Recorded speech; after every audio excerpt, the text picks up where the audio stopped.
Good morning. आज हम लोग अरिथमेटिक प्रोग्रेशन का कुछ सवाल करेंगे। ठीक है, देखते हैं। यहाँ पे हमने 5 सवाल लिया है। ठीक है, लास्ट क्लास में हमने पढ़ा था एक फॉर्मूला, लास्ट टर्म के लिए फॉर्मूला पढ़ा था, Tn equals to a plus n minus one into d. ए जहाँ पे फर्स्ट टर्म कहलाता था, n नंबर ऑफ टर्म्स था और d हमारा कॉमन डिफरेंस था दो टर्म के बीच में। ठीक है, फर्स्ट जो क्वेश्चन है आपका, seventh term of an AP is -4। Seventh term को हम लोग क्या लिखते हैं, T7, और इसका वैल्यू क्या है, -4। ठीक है, and thirteenth term is -16। Thirteenth term जो है हमारा वो है -16।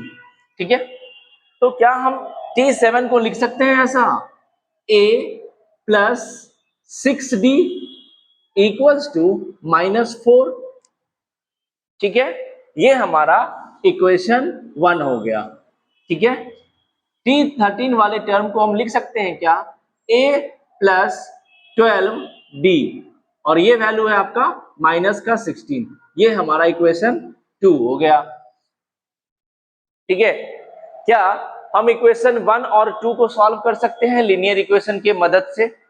लीनियर इक्वेशन में हमने सब्स्टिट्यूशन मेथड, एलिमिनेशन मेथड पढ़ा है। ठीक है, तो उसके मदद से हम a और d का वैल्यू निकाल लेंगे और हमें फाइंड क्या करना है, ap फाइंड करना है। तो जब हमें a और d मिल जाएगा तो हम ap को लिख सकते हैं। ठीक है, यहां पे हम a और d का वैल्यू फाइंड करने जा रहे हैं, तो इक्वेशन में हम एलिमिनेशन लगा सकते हैं। हम देख रहे हैं कि यहाँ पे a और a जो है आपका क्या है, इक्वल है, तो क्या हम सब्ट्रैक्ट कर दें, सब्ट्रैक्ट इक्वेशन 1 या इक्वेशन 2 में से 1 को माइनस कर देते हैं। ठीक है, इक्वेशन 2 में से 1 को हम माइनस करते हैं तो क्या आएगा, देखते हैं। तो इक्वेशन हमारा था a plus 12d equals to -16। ठीक है, ये हमारा इक्वेशन 2 था, और a plus 6d equals to -4, ये हमारा इक्वेशन 1 था।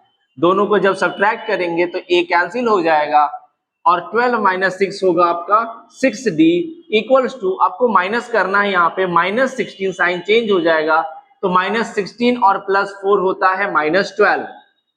ठीक है, यहां से d का वैल्यू क्या आ गया आपका, -12/6, d का वैल्यू आ गया आपका -2। अब हम क्या करेंगे, पुट d इक्वल्स टू -2 किसी एक इक्वेशन में पुट कर देंगे। फर्स्ट इक्वेशन में ही रख देते हैं, इन इक्वेशन 1। ठीक है, d का वैल्यू -2 हम इक्वेशन 1 में पुट करते हैं, देखते हैं a का क्या वैल्यू आता है। तो फर्स्ट जो इक्वेशन था हमारा, a प्लस 6 इंटू डी का वैल्यू आपका -2 है, तो 6 इंटू -2 इक्वल्स टू -4। हमने इस इक्वेशन में क्या किया है, b का वैल्यू पुट किया है। ठीक है, तो यहां से आ गया हमारा a, और ये 6 इंटू -2 होगा -12 इक्वल्स टू -4। ठीक है, a का वैल्यू हो जाएगा -4, और ये -12 है, उससे हट जाएगा तो प्लस का 12। यहां से a का वैल्यू हमारा आ गया 8। a का वैल्यू हमारे पास क्या आया, 8 आया। और हमें पता है कि ap क्या होता है, ap हम लिख सकते हैं a plus D, a plus 2d, a plus 3d and so on. ठीक है, a हम का वैल्यू हमारा आ गया 8। ठीक है, a plus D means 8 plus d का वैल्यू था -2, d का वैल्यू -2, उसके बाद 8 प्लस 2 इंटू -2। ठीक है, फिर यहाँ पे a प्लस 3 इंटू -2, वैल्यू क्या आएगा, ये तो 8 ही होगा, ये प्लस और माइनस जो है माइनस हो जाएगा, 8 - 2 हो गया आपका वैल्यू 6। ठीक है, 2 इंटू -2 -4 हो गया, 8 - 4 क्या हो जाएगा, 4 हो जाएगा। 3 इंटू -2 हो जाएगा -6, तो 8, यहाँ पे 8 पुट करना होगा, 8 - 6 जो है जाएगा आपका वैल्यू 2 हो जाएगा, एंड सो ऑन। तो ये जो है हमारा एपी आ गया। ठीक है, क्लियर है।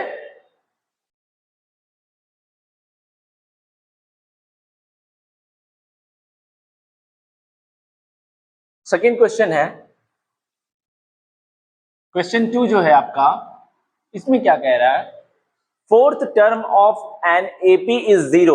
फोर्थ टर्म जो है किसी एपी का 0 है, T4 का वैल्यू 0। ठीक है, प्रूव करना है कि 25th term is triple it's 11th term. हमें प्रूव क्या करना है कि 25th टर्म जो है वो ट्रिपल है, 3 टाइम्स है, किससे, तो 11th टर्म से, मींस 3 इंटू T11, ऐसा हमें प्रूव करना है। ठीक है, अगर फोर्थ टर्म किसी एपी का 0 है, ठीक है, फोर्थ टर्म अगर किसी एपी का 0 है तो यहां से हम इक्वेशन लिख सकते हैं क्या, a प्लस फोर्थ टर्म के लिए लिख सकते हैं हम लोग a plus 3d equals to 0। Equation 1 यहां से हमारे पास आ गया। ठीक है, T25 के लिए क्या लिखते हैं हम लोग, a प्लस 24d लिख सकते हैं, n का वैल्यू 25 था, 25 माइनस 1 24 इंटू डी, क्लियर है। उसके बाद 3 इंटू T11 को लिख सकते हैं हम लोग a प्लस 10d, ऐसा लिख सकते हैं क्या, कोई दिक्कत है। अभी क्या करेंगे, a प्लस 24d है ना, और इधर हमें मल्टीप्लाई करना होगा, तो ये हो जाएगा आपका 3a plus 30d, 3a plus 30d equals to a plus 24d। Okay, तो अभी हम क्या करेंगे, यहां से अगर हम a का वैल्यू पुट करें या फिर d का वैल्यू पुट करें तो हमारा कुछ इक्वेशंस आएगा, देखते हैं क्या होगा। पहले हम करते हैं a को एक साइड करते हैं, d को एक साइड करते हैं, और a और d के बीच में रिलेशन कुछ आएगा। ठीक है, हमें यही प्रूव करना था कि T25 जो है वो क्या होगा, ट्रिपल होगा 11th टर्म से। ठीक है, तो T25 के लिए हमने लिख लिया है, और ये ट्रिपल है मींस 3 टाइम्स होगा 11th टर्म के। ठीक है, यहां से हम चाहें तो a का वैल्यू लिख सकते हैं, a equals to minus 3d, a का वैल्यू हम लिख सकते हैं क्या, माइनस 3d। अभी हम यहां पुट कर देते हैं, तो a का वैल्यू हो गया minus 3d plus 24d equals to, a का वैल्यू हमें पुट करना है माइनस 3d, तो 3 इंटू माइनस 3d और प्लस 30d। ठीक है, हमने दोनों साइड a का वैल्यू पुट कर दिया है, 24 में से 3 जाएगा, कितना बच गया, 21d is equals to 3 into 3 हो गया माइनस 9। ठीक है, ये हो गया क्या, माइनस 9d प्लस 30d। ठीक है, यहां से 21d इक्वल्स टू, यहां से 21d आ गया। तो हम देख रहे थे कि LHS इक्वल्स टू RHS हमने प्रूव कर दिया। ठीक है, तो हमने ये प्रूव किया कि T25 जो था वो क्या था, 3 टाइम्स 11th टर्म था। ठीक है, यहां से LHS RHS के बराबर आ गया। ठीक है, तो हमने ये प्रूव कर दिया है कि ये 25 टर्म जो है 3 टाइम्स होगा किसका, 11th टर्म का। ओके, अभी हम देखते हैं question 3। Question number 3, how many 2 digit number are divisible by 3। How many 2 digit number are divisible by 3। तो पहले हमको ये जानना होगा कि 2 डिजिट नंबर शुरू कहां से होते हैं। तो 2 डिजिट नंबर हमारा शुरू होता है 10 से, और ये एंड होता है कहां तक,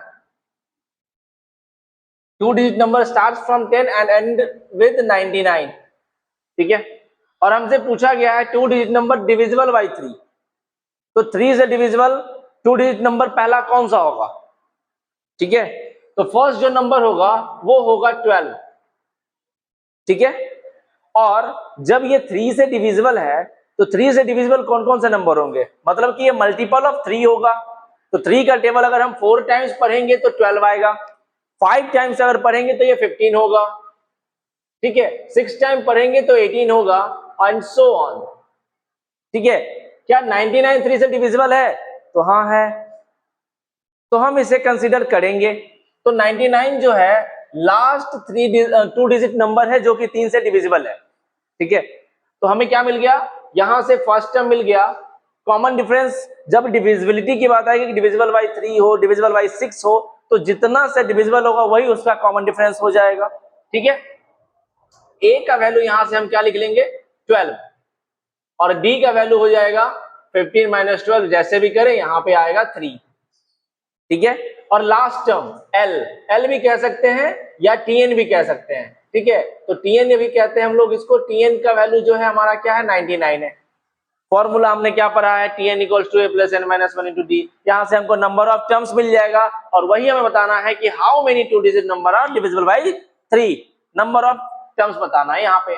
तो tn का वैल्यू हमारा 99 है, tn का वैल्यू है आपका 99, tn का फॉर्मूला पुट करेंगे a plus n minus 1 into D equals to 99। a का वैल्यू 12, n का वैल्यू निकालना है तो n माइनस 1, d का वैल्यू है 3 इक्वल्स टू 99, ठीक है। अभी हम यहाँ पे सॉल्व करेंगे इसको, तो ये होगा n minus 1 into 3 equals to, ये 12 प्लस में उस साइड जाएगा, माइनस में हो जाएगा 99 माइनस 12, n माइनस 1 का वैल्यू क्या हो जाएगा 99 माइनस 12, 9 माइनस 2 होगा 7, 9 माइनस 1 होगा 8, और ये 3 मल्टीप्लाई में है तो ये डिवाइड हो जाएगा 3 से, ठीक है। तो n माइनस 1 का जो वैल्यू है आपका क्या आने वाला है, कैंसिल करेंगे कितना आएगा 29, ठीक है। ये वैल्यू आ जाएगा आपका 29, तो n माइनस 1 का वैल्यू 29 है, तो n का वैल्यू जो हो जाएगा वो होगा 29 प्लस 1, n का वैल्यू हो गया 30। तो हमसे पूछा गया था कितने ऐसे 2 डिजिट नंबर है जो कि 3 से डिविजिबल है, तो n का वैल्यू क्या आएगा 30। तो 30 ऐसे नंबर हैं 2 डिजिट के जो कि 3 से डिविजिबल होंगे, ठीक है। क्वेश्चन नंबर 4, हमें एक सीरीज मिला है, ठीक है। सीरीज है जो हमारा 213, 205, 197 और लास्ट है जो आपका लास्ट टर्म में 37 है, ठीक है। हमसे पूछा गया कि इसके मिडिल टर्म कौन से होंगे, तो सबसे पहले तो हम इसमें नंबर ऑफ टर्म्स फाइंड कर लेते हैं। नंबर ऑफ टर्म्स फाइंड करने के लिए आपको पता है क्या करेंगे, a हमारा दिया हुआ है, a का वैल्यू क्या है आपका 213, d का वैल्यू क्या होगा 205 में से 13 घटाएंगे कितना आएगा 8, ठीक है। तो d का वैल्यू क्या आएगा प्लस का 8 और माइनस का 8, माइनस का 8 आएगा, क्यों, क्योंकि डिफरेंस जो है second term minus first term होता है, third term minus second term होता है। तो आप देखेंगे तो डी का वैल्यू -8 आएगा। और यहाँ पे टीएन का वैल्यू फिर से आपको क्या मिला है 37, टीएन का वैल्यू क्या है लास्ट टर्म दिया हुआ 37, तो टीएन का वैल्यू होता है a plus n minus 1 into D, ठीक है, इक्वल्स टू 37, ठीक है।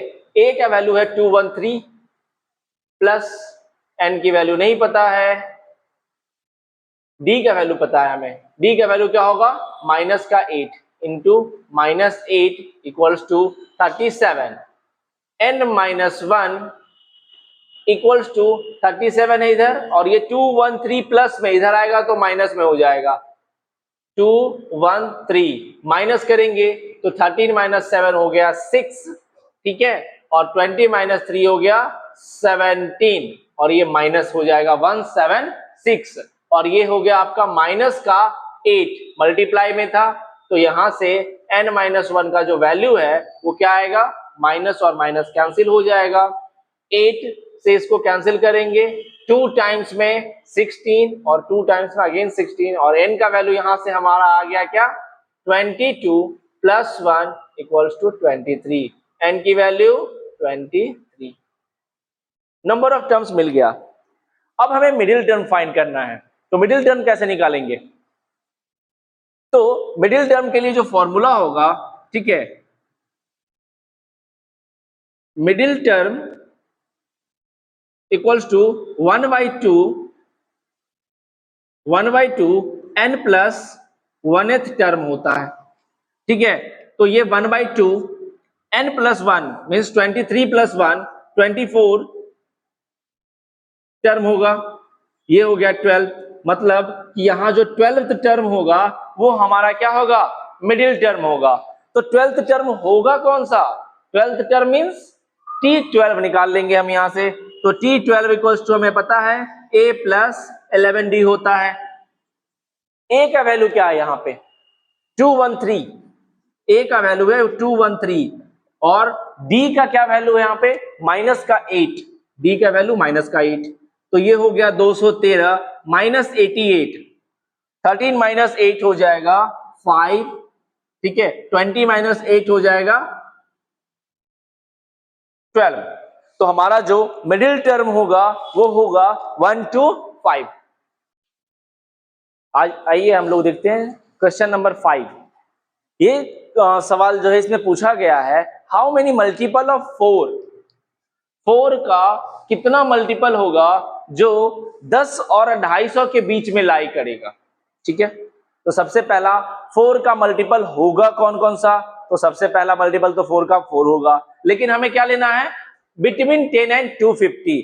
चलिए आज हम देखते हैं कि कैसे पता करें। अगर यहाँ पे दिया हुआ है कि ठीक है 4 का डिविजिबल है, 4 का मल्टीपल है, या 6 से डिविजिबल है, 3 से डिविजिबल है, 3 का मल्टीपल है, तब तो आसान है, ठीक है। पहले हम देखेंगे क्या करेंगे, 10 और 250 के बीच में हमें फाइंड करना है किसका मल्टीपल, तो 4 का मल्टीपल फाइंड करना है। तो 4 का मल्टीपल है मतलब 4 का टेबल हम लोग पढ़ेंगे, तो 4 का टेबल 2 टाइम्स पढ़ेंगे, क्या आएगा 8 आएगा, 3 टाइम्स क्या आएगा 12 आएगा। क्या 12 टू डिजिट नंबर आएगा, 10 से बाद आ रहा है, हाँ, तो यहां से पहला नंबर क्या हो गया आपका 12 होगा, ठीक है। लास्ट जो क्वेश्चन था हम लोग 3 से डिविजिबल में भी किए थे, ये है ना, 3 से डिविजिबल में भी किए थे ना ये, तो पहला जो टर्म आ गया वो 12 आ गया। अभी हम मेरे को पता है कि ये 4 का मल्टीपल है ना, तो डिफरेंस कितने का होगा 4 का होगा, तो पहला अगर 12 है तो दूसरा क्या होगा 16, मींस 4 का मल्टीपल कौन होगा 4, 8, 12, 16, 20 एंड सो ऑन, राइट। तो हमने देखा क्या 12 हो गया, 16 हो गया, अब कौन सा होगा 20, लेकिन हमें ये भी तो चेक करना होगा क्या 254 से डिविजिबल है, नहीं है। तब क्या करेंगे, कौन सा नंबर फाइंड आउट करेंगे, हो सकता है कि आपके पास बहुत बड़ा नंबर मिल जाए, ठीक है। तो इसके लिए हम क्या करेंगे 250 को 4 से डिवाइड करेंगे, पहले कितने टाइम्स में कैंसिल होगा 6 टाइम्स में 24, यहां पे 10 आएगा, 2 टाइम्स में 8 आएगा, रिमाइंडर क्या बचा हमारे पास, रिमाइंडर कितना बचा 2। तो हम क्या करेंगे, अब समझिए यहाँ पे कि अगर इसमें 2 कम रहता तो रिमाइंडर बचता ही नहीं, 0 हो जाता, राइट। तो हम क्या करेंगे डायरेक्ट 250 में से कितना माइनस कर देंगे 2 माइनस कर देंगे, तो जो हमारा लास्ट टर्म आ जाएगा वो क्या आ जाएगा 248 आ जाएगा। मींस कि हमारा जो सीक्वेंस हो जाएगा वो हो जाएगा 12, 16, 20 एंड सो ऑन, कहां तक 248 तक, ठीक है। ऐसे हम फाइंड कर सकते हैं, क्लियर है। तो a का वैल्यू क्या हो गया हमारा 12, d का वैल्यू क्या हो गया हमारा 4, और हमारा लास्ट टर्म दिया हुआ, लास्ट टर्म कितना है 248, और हमें क्या निकालना है नंबर ऑफ टर्म्स निकालना है। कैसे निकलेगा नंबर ऑफ टर्म्स, देखिए फॉर्मूला क्या होता है इसका, a plus n-1 into D equals to 248, clear है। a का वैल्यू क्या है आपका 12 प्लस n-1, पता नहीं है n का वैल्यू, वही तो निकालना है ना, d का वैल्यू पता है 4, ये हो गया आपका 248। n-1 का वैल्यू क्या होगा 248 में से क्या घटाना है 12 घटाना है, कितना घटाना है 12 माइनस करना है, और मल्टीप्लाई सॉरी डिवाइड, ये 4 आपका मल्टीप्लाई में है, इधर आएगा तो क्या होगा डिवाइड में हो जाएगा, ठीक है। तो n-1 का वैल्यू आ गया आपका 48 माइनस 12, वैल्यू बताइए 36 होगा ना, और अपन 4 कैंसिल करेंगे कितने टाइम्स में 4, 5 टाइम्स में 20 हो जाएगा, और 9 टाइम्स में 36 हो जाएगा, ये आ गया 59। तो n की वैल्यू 59 प्लस 1, n का वैल्यू कितना हो जाएगा 60, n की वैल्यू 60।